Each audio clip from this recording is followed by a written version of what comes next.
ఓరి దేవుడు. ఏమిటి ఏడుపు, ఏమిటి రాగాలు, ఏం జరిగింది? అయ్యో, నా అల్లుండి చేత వంటాను అంటించుకుని నన్ను నీకు పిన్నిం చేశాడే.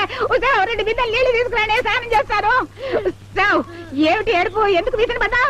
నాకు అన్యాయం అయిపోయింది పిన్ని. ఏమిటి ఈ డాన్స్ ఏమిటి? సరిగా నిలబడి మాట్లాడు. చీర కిందికి తీస్తూ భూదేవి సిగ్గుపడుతోంది.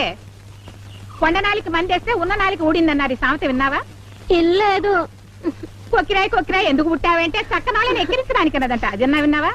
ఇల్లేదు. గుణం మానవే గూటాల పోలి అంటే నా మనవైనా మాట్లాడు కానీ గుణం మానన్నదట. ఇదన్నా విన్నావా? ఎండవేంటి, ఆ మాట నేనేగా అన్నాను. అదిగే వినలేదుగా. సరే, ఇప్పుడు ఏం చేయమంటావే? నా బతుక్కు దారి ఆ నిన్నాళ్ళు నేను సుఖపెట్టినందుకు ఆ గరువు మీద ఇల్లు, ఆ కొబ్బరి తోట నా పేరు రాయించండి చాలు. ధవళేశ్వరం లాపు, బొబ్బర్లంక, కృష్ణా గోదావరి నదులు ఇవన్నీ రాయొద్దు. నాకంత దురాశ